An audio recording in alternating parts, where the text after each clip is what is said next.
Kebanyakan orang merasa sulit untuk bahagia. Atau mungkin kamu aja nih yang belum tahu apa itu arti kebahagiaan.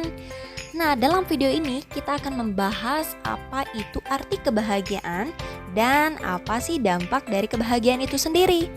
Merujuk pada pendapat Daniel Kahneman, satu-satunya ahli psikologi peraih penghargaan Nobel, kebahagiaan adalah perasaan gembira sementara yang didapatkan ketika melakukan suatu hal yang menyenangkan, dan efek perasaan ini tidak berlangsung lama dan akan hilang seiring berakhirnya faktor penyebabnya.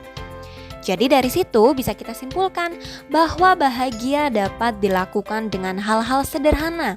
Sesederhana melakukan sesuatu yang ingin kita lakukan pada saat itu juga.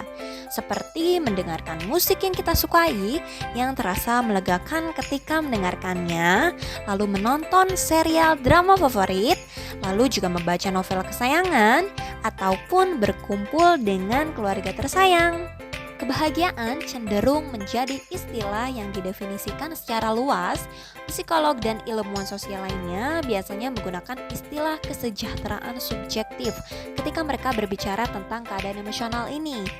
Kesejahteraan subjektif cenderung berfokus pada perasaan pribadi individu secara keseluruhan tentang kehidupan mereka saat ini. Dan ada dua komponen kunci kebahagiaan atau kesejahteraan subjektif. Yang pertama yaitu keseimbangan emosi. Setiap orang mengalami emosi, perasaan, dan suasana hati yang positif dan negatif. Kebahagiaan umumnya dikaitkan dengan mengalami perasaan yang lebih positif daripada negatif. Lalu, kepuasan hidup.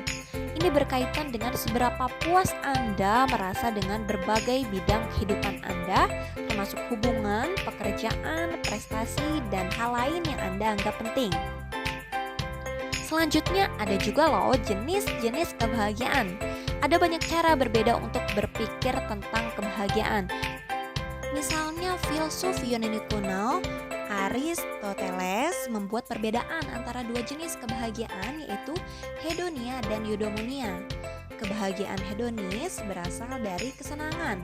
Hal ini paling sering dikaitkan dengan melakukan apa yang dirasa baik, perawatan diri, memenuhi keinginan, mengalami kenikmatan, dan merasakan kepuasan. Lalu yang kedua ada kebahagiaan eudaimonia. Jenis kebahagiaan ini berasal dari pencarian moralitas dan makna. Komponen penting kesejahteraan eudaimonik termasuk perasaan bahwa hidup Anda memiliki makna, nilai, dan tujuan. Hal ini lebih terkait dengan pemenuhan tanggung jawab, berinvestasi dalam tujuan jangka panjang, kepedulian terhadap kesejahteraan orang lain, dan memenuhi cita-cita pribadi. Berikut beberapa tanda utama kebahagiaan menurut Gale dan Sihi dalam Siswanto 2007. Hidup mempunyai arti dan arah. Lalu dapat menangani permasalahan yang ada pada dirinya. Lalu orang yang menyenangkan dan bersahabat. Dan yang terakhir mencapai beberapa tujuan hidup yang penting. Selanjutnya, apa sih dampak dari kebahagiaan menurut Carr dalam Oriza 2009? Yang pertama, memberi kita kesempatan untuk menciptakan hubungan yang lebih baik. Lalu yang kedua, menunjukkan produktivitas yang lebih besar. Yang ketiga, kesehatan yang lebih baik. Yang keempat, kreativitas yang lebih tinggi.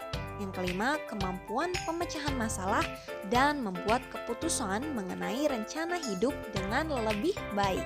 Kepuasan hidup yang tinggi pasti pernah merasakan kebahagiaan. Tetapi orang yang bahagia belum tentu merasa puas dalam hidupnya.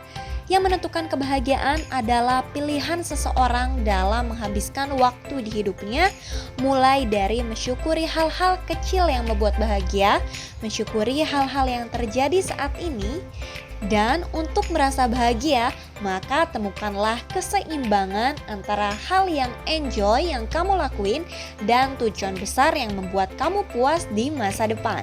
Sekian yang dapat kami sampaikan, terima kasih, semoga bermanfaat untuk kita semua. Enjoy for life and stay healthy.